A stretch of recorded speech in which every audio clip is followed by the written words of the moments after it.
মনে করুন আপনি একটি বিমানে করে যাচ্ছেন, আর হঠাৎ যদি জানতে পারেন আপনার বিমানটি প্রায় অর্ধ শতাব্দী ধরে উড়ে বেড়াচ্ছে, তবে কি বিষয়টি বিশ্বাসযোগ্য হবে? গল্প হলেও সত্যি। সময়টি ছিল 1955। আমেরিকার একটি ফ্লাইট 57 জন যাত্রী নিয়ে নিউ ইয়র্ক থেকে মায়ামির উদ্দেশ্যে যাত্রা শুরু করে। যাত্রার 3 ঘন্টা পর বিমানটির মায়ামিতে অবতরণ করার কথা ছিল, কিন্তু অবতরণের সময় পেরিয়ে গেলেও বিমানটির আর কোনো হদিস পাওয়া গেল না।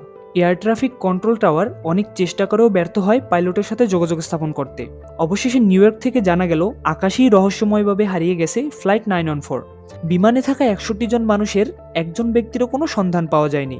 নিউ ইয়র্ক থেকে আটলান্টিক মহাসাগর পাড়ি দিয়ে মায়ামি পৌঁছাতে হয়। সবাই তখন ভেবেছিল বিমানটি হয়তো যাত্রাপথে দুর্ঘটনার শিকার হয় এবং আটলান্টিকে বিধ্বস্ত হয়, কিন্তু উদ্ধারকারী দল চিরুনি অভিযান চালিয়েও কোনো কিছুর হদিস বের করতে পারল না। 61 জন মানুষ যেন রহস্যময়ভাবে হাওয়ায় মিলিয়ে গেল। এ নিয়ে পরে একটি বিবৃতি দেওয়া হয়, যাতে বলা হয় ফ্লাইট 914 বিধ্বস্ত হয় এবং এরই সাথে 61 জন মানুষও মারা যায়। কিন্তু প্রকৃতপক্ষে বিমানটির সাথে কি ঘটেছিল তা কেউই বলতে পারেনি। এরপর কেটে গেছে 37 বছর। সময়কাল 1992।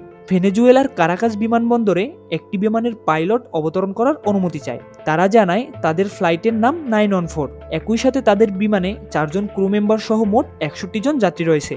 এরপর পাইলট কন্ট্রোল টাওয়ারের কাছে বিমানবন্দরের অবস্থান জানতে চায়। এয়ার ট্রাফিক কন্ট্রোল তাদের জানায় এটি ভেনেজুয়েলার কারাকাস বিমানবন্দর এবং সময়কাল 1992। তাছাড়া এটি মায়ামি থেকে প্রায় 1800 কিলোমিটার দূরে অবস্থিত।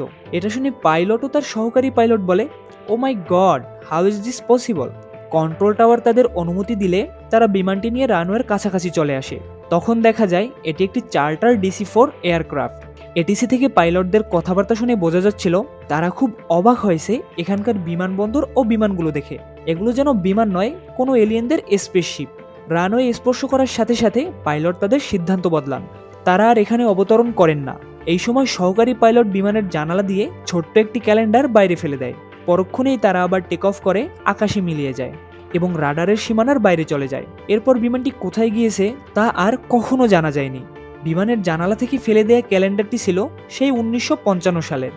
1955 সালের হারিয়ে যাওয়া বিমান কিভাবে 37 বছর পর ফিরে এলো, আর তাও কেবলমাত্র কয়েক মিনিটের জন্য?